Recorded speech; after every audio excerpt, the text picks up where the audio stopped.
আমরা গাছপালা উজাড় করে সেখানে তো নগরায়ন করার দরকার নেই। সভ্যতার একটা ভয়ঙ্কর আবিষ্কার হচ্ছে জুতা। আমার সুযোগ থাকলে আমি কেন গ্রহণ করব যদি আমার প্রয়োজন না পড়ে? এখন আমাকে আরো বেশি সিনসিয়ার হতে হবে। কোনো কিছুতে বিতর্ক আমি চাই না। যে চেয়ারই হোল্ড করুক, দিন শেষে সবাই নাগরিক। একটা মানুষ হত্যা করা শামিল কি গাছ হত্যা করা নয়? আমরা গাছপালা উজাড় করে সেখানে তো নগরায়ন করার দরকার নেই। সভ্যতার একটা ভয়ঙ্কর আবিষ্কার হচ্ছে জুতা। আমার সুযোগ থাকলে আমি কেন গ্রহণ করব যদি আমার প্রয়োজন না পড়ে? এখন আমাকে আরো বেশি সিনসিয়ার হতে হবে। কোনো কিছুতে বিতর্ক আমি চাই না। যে চেয়ারই হোল্ড করুক, দিন শেষে সবাই নাগরিক। একটা মানুষ হত্যা করা শামিল কি গাছ হত্যা করা নয়? পৃথিবীর সবচেয়ে ভয়ঙ্কর মানুষও প্রকৃতির প্রেমে পড়ে, এবং আপনি বেশিক্ষণ হাসতে পারবেন না, বেশিক্ষণ কাঁদতে পারবেন না। ইভেন আপনার সবচেয়ে পছন্দের খাবারও আপনি বেশিক্ষণ খেতে পারবেন না। আপনি প্রকৃতিকে বেশিক্ষণ দেখতে পারবেন এবং আপনি কখনো ক্লান্ত হবেন না। আপনি প্রতিদিনই দেখবেন একই রকম গাছ, একই রকম ফুল, একই রকম বাতাস, কিন্তু আপনি কখনো টায়ার্ড হবেন না। মানে প্রকৃতির এই ব্যাপারটা অনেকটা স্বর্গীয়। এই অনুভূতির জায়গাটা আমি যখন বুঝতে পারি, আমার তখন মনে হলো যে আসলে প্রকৃতির সাথে থাকা হবে, পাশাপাশি জীবিকার একটা মাধ্যম হবে। কন্টেন্ট ক্রিয়েশন অনেকে অনেক কিছু নিয়ে করে।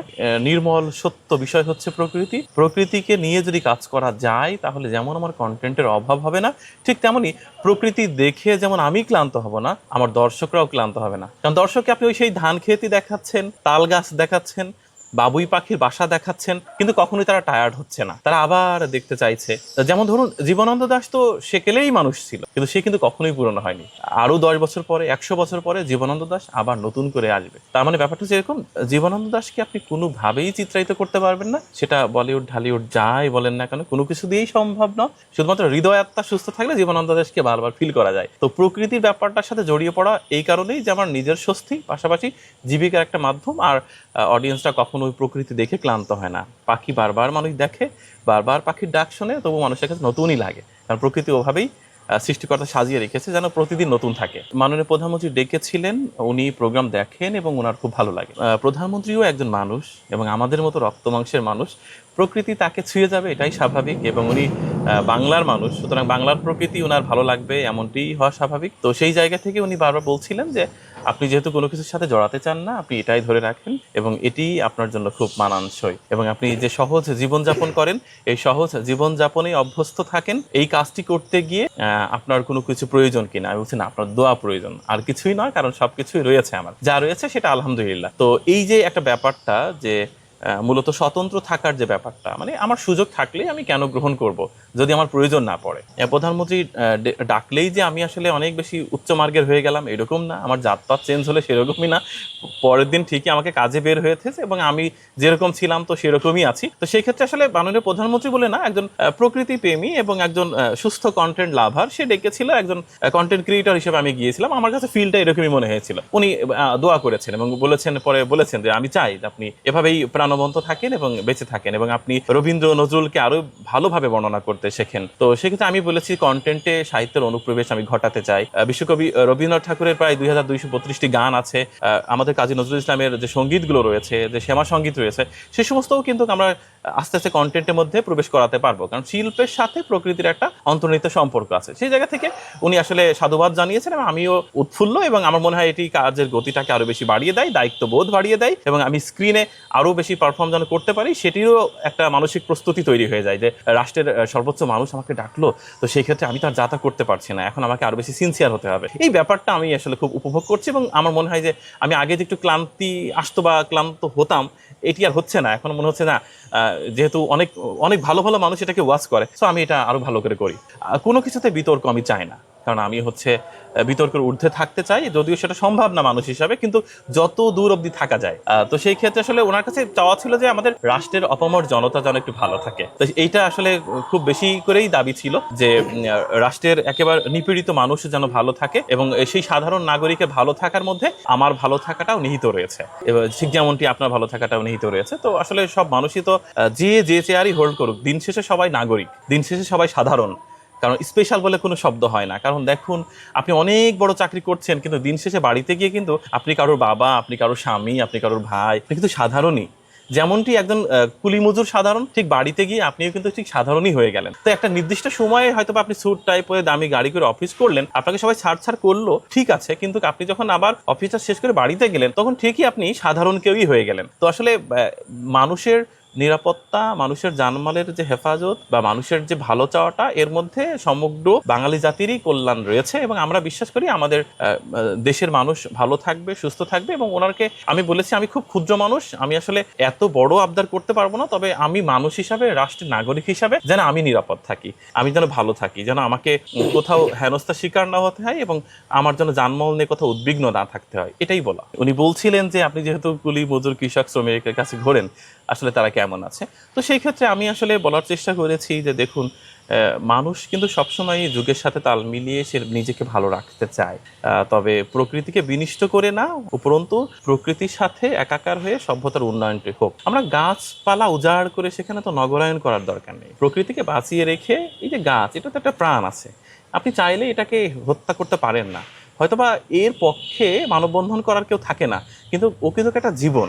আপনি চাইলেন ওকে মেরে ফেললেন, কিন্তু একটা মানুষ হত্যা করা শামিল কি গাছ হত্যা করা নয়? গাছের ভিতরে একটা জীবন আছে, জগদীশ চন্দ্র অনেক আগে বলে গেছে। তো সেই ক্ষেত্রে আমি বলেছি দেখুন, আসলে নগরায়ন হোক, মানুষের উন্নয়ন হোক, মানুষ সেটাও চায়। আবার আপনাকে কিন্তু পপুলার ডিসিশন মেকিং করলেই হয় না, আপনাকে একটা রাইট ডিসিশন মেকিং করতে হয়। তো সেই ক্ষেত্রে আমরা চাই যে মানুষের চাওয়া পাওয়ার প্রাধান্য দিতে গিয়ে যেন প্রকৃতির বিনিষ্ট না হয়, বা প্রকৃতি যেন সুস্থ থাকে, ভালো থাকে। উনি বলছে অপামর জনতা আসলে কেমন আছে। আমার চোখের দেখা মানুষ আসলে প্রতিনিয়তই কোথাও না একটু হাঁসফাঁস করে ওঠে সবসময়। তো সেই জায়গা থেকে আমরা চাই যে প্রত্যেকটা মানুষের যে আত্মিক মুক্তি, এটি আমরা চাই। আমি বলেছি যে মানুষের আত্মিক পরিবর্তন হলে রাষ্ট্র পরিবর্তন হয়ে যাবে, এটা আমার ধারণা। কারণ দেখুন, একটা সদর হসপিটালের বারান্দাতে থুতু ফেলা, পানির পিক ফেলা যাবে না, এটা তো আপনি লেখে লেখে শুধরাতে পারবেন না। দিস ইজ ইয়োর ডিউটি, এটা আমার ডিউটি যে আমি এখানে থুতু ফেলবো না, আমি এখানে কাগজ ফেলবো না, আমি এখানে চিপসের প্যাকেট ফেলবো না। এটার জন্য তো আপনি রাষ্ট্র আপনাকে এক একটা সেনাবাহিনী আপনার পিছনে রাখতে পারবে না, এরকমটা হয় না।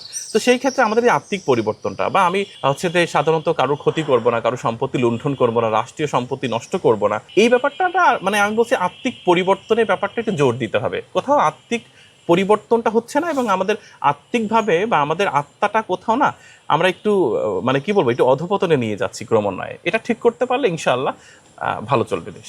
আমার খুব শখ এই প্রকৃতিটাকে মানুষের মাঝে এমনভাবে উপস্থাপন করা যেন মানুষ আসলে এক সময় করে খালি পায়ে সে মাটিতে হাঁটতে চায়, যেন সে আসলে গাছের কাঁচা পাতার গন্ধ নিতে চায়, একটু প্রকৃতির সাথে মিশতে চায়। দেখেন, আপনাকেই যদি আমি প্রশ্ন করি যে সর্বশেষ কবে আপনি একেবারে কাদার মধ্যে হেঁটেছেন, আপনি হয়তো মনে করাটা একটু দূরও হবে, যেহেতু আপনি একজন রেপুটেড গণমাধ্যম কর্মী, আপনার বেলায় ভিন্ন, আপনাকে হাঁটতে হয়, বিভিন্ন দৌড়াতে হয়, নানা সিচুয়েশনে যেতে হয়। কিন্তু অনেক মানুষ রয়েছে ঢাকা শহরে যারা মাটির স্পর্শ পাই না মাসের পর মাস। তো এই একটা ব্যাপার যে সভ্যতার একটা ভয়ঙ্কর আবিষ্কার হচ্ছে জুতা। এই মাটি তো একটা বিগ স্ক্যানার মেশিন। এই মাটির সাথে যে আপনাকে থাকতে হবে, মাটি যে আপনার শরীরটাকে চেনে, ভালো বোঝে, আপনার শরীরটাকে রিড করতে পারে, আমরা আসলে এই মেসেজটা ক্রমান্বয়ে দিতে চাই এবং আমরা বোঝাতে চাই প্রকৃতির সাথে থাকলে আপনি খারাপ থাকবেন না। আর যাই হোক, আপনার ডিপ্রেশন হবে না, আপনার মাথা জ্বালার কারণ হবে না। দেখেন আজকে ঘরে ঘরে কিন্তু মাইগ্রেন, ডাক্তাররা বলছে যে আপনি খালি পায়ে হাঁটেন না, এবং কাদার মধ্যেও ডাক্তাররা হাঁটতে বলছে। কেন বলছে? বলছে এটাকে হচ্ছে মার্ড মেসেজ বলে। কাদা হচ্ছে আপনার শরীরকে এক ধরনের মেসেজ করে দেবে। কাদার মধ্যে হাঁটলে আপনার প্রতিটা শিরা উপশিরা বুঝবে যে আপনি কোনো কিছুর মধ্যে হাঁটছেন। এই ব্যাপারগুলো আমরা বোঝাতে চাই। আমরা বোঝাতে চাই যে প্রকৃতি হচ্ছে আমাদের একটা মানে ন্যাচারাল একটা মেডিসিন। এই ন্যাচারাল মেডিসিন স্টোরটা কেন হচ্ছে আমরা আমাদের থেকে দূরে রাখবো? আমরা হচ্ছে যদি প্রকৃতির সান্নিধ্যে থাকি এবং এই ন্যাচারাল মেডিসিনটা যদি শরীরে আমরা নিতে পারি, যেমন ধরেন আমরা অনেক রাত জেগে থাকি, এটা তো কোনোভাবে ঠিক না। আবার অনেকেই কিন্তু রাত মানে 2টা-3টা জেগে থেকে আবার সকাল 11টা পর্যন্ত তারা ঘুমিয়ে থাকে, অনেকেই ঘুমায়। এই যে সকালের যে বাতাসটা, নির্মল যে বায়ুটা, এটা কিন্তু শরীরে লাগার দরকার আছে, হাঁটার দরকার আছে। প্রতিদিন একটা মানুষের মিনিমাম 2-2.5 কিলোমিটার হাঁটতে হয়, সেটাও আমরা করছি না। একটু শর্ট ডিস্টেন্সে আমরা রিক্সা বা গাড়ি খুঁজে নিচ্ছি। আমরা চাই যে আসলে মানুষ প্রকৃতির সাথে বেঁচে থাক, সভ্যতারও উন্নয়ন হোক, মানুষের আত্মিক উন্নয়নটাও হোক। আর প্রকৃতির সাথে থাকলে মূলত মানুষ প্রাকৃতিকভাবে অনেক সুস্থ হবে। আজকে তখন সদর হাসপাতালে গেলাম, আপনি বিশ্বাস করবেন না, এত রোগী। সদর হাসপাতাল কর্তৃপক্ষ বলছে যে জিন্দেগিতে এত রোগী দেখেনি তারা। তাহলে কমছে কবে? প্রতিদিনই তো বাড়ছে, রেকর্ড ছুঁয়ে ফেলছে। এর কারণ হচ্ছে একটাই, আমি কখন খাবার খাবো বা কখন খাবো না, বা আমি কতটুকু খাবো না, আমরা কিছু বুঝছি না। তো আমাদের এই যে আমাদের সেফ ফুড নিয়েও আমরা কাজ করতে চাই প্রকৃতির সাথে কাজ করতে করতে। যে আমাদের এই যে 7 তারিখে চলে গেল যে বিশ্ব খাদ্য নিরাপত্তা দিবস, আমরা ওটা নিয়ে একটা কন্টেন্ট তৈরি করেছি। তো আমরা চাই যে আসলে মানুষকে একটু কনসিয়াসনেস তৈরি করানোর জন্য যে আসলে প্রকৃতির সান্নিধ্যে থাকুন এবং প্রকৃতি আপনাকে যা দেবে সেটি আপনার জন্য ভালো এবং এটা কল্যাণকর।